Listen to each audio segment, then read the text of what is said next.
The 20th Congress of the Chinese Communist Party, CCP, will start on Sunday, October the 16th, 2022, in Beijing. CCP General Secretary and China's President Xi Jinping is all but guaranteed to stay at the helm for a third term after the Congress. Yet while he will emerge from the Congress more powerful than ever by placing more loyalists in the party's apex bodies, the Politburo and its standing committee, both Xi and the CCP face difficult questions that have no answers at the moment. The extent to which Xi is able to reshape the leadership group and bring major changes to policy directions depends on how much support he has among the 2,296 delegates attending. What is clear is that no heir apparent to Xi will be identified at the Congress. Such a succession void may increase uncertainties for a future power transition, an issue central to the power play that guides Chinese elite politics. Ahead of the Congress, China has tightened travel restrictions and information flow around Beijing. However, the outcomes of the summit, held once every 5 years, will resonate far beyond the capital city. At the 19th CCP Congress in 2017, Xi successfully had his political vision, officially worded as Xi Jinping Thought on Socialism with Chinese Characteristics for a New Era, written into the Constitution. That made him only the third leader after Mao Zedong and Deng Xiaoping to have his political doctrine incorporated in the party charter. Over the next few days, Xi's effort to further consolidate power and set up what he has described as a new normal for China's economy and politics will determine the future path of the world's second largest economy in his new era.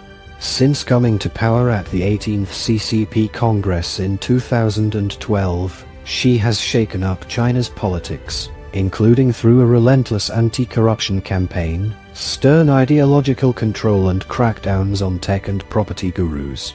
Still, though Xi Jinping Thought was included in the fundamental documents at the 19th Congress in 2017, he at that time appeared to have made compromises with other party elders. Among those accommodations was the continued strict adherence to an informal age criterion, which required new members of the Politburo and Standing Committee to be younger than 68 when the Congress is convened. As a result, the new Standing Committee in 2017 was filled with leaders from diverse political backgrounds, including the Communist Youth League, coastal regions and inland provinces, not all of whom owed their political rise to Xi. This time Xi has set the stage to break with that pattern.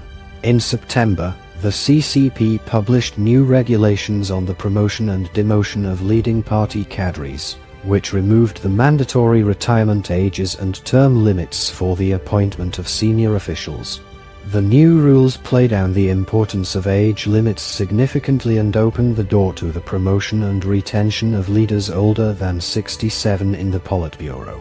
This has added more uncertainties to the final lineup of top leaders on the eve of the CCP Congress, as all the 7 incumbent Politburo Standing Committee members could, in theory, stay on. However, a new set of promotion criteria is in play to reshape the leadership team and avoid disruptive power struggles, with the following apparent order of priority: loyalty to Xi, performance, technocratic backgrounds and age. Under this approach, Xi's loyalists will gain in numbers in the Politburo and its Standing Committee. However, no clear successor to Xi will be anointed. That could set the stage for future uncertainties and potential tensions.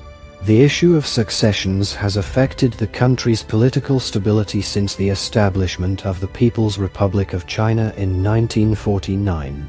In particular, power succession in the 1980s did not go smoothly, as evidenced by the ousting of Hu Yaobang and Zhao Ziyang, leaders who were seen by the party orthodoxy as being too politically liberal in the face of a rising tide of student protests.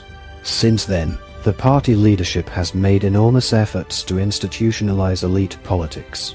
Many formal institutions have been established, but informal rules continue to play a role in handling power succession. By breaking with those rules, Xi now must use his personal authority to eventually set up a new normal for the selection of his successor. That won't necessarily be a smooth process and might be challenged by intense intra-party competition. In the meantime, the CCP will not totally dismantle its collective leadership model at the top, despite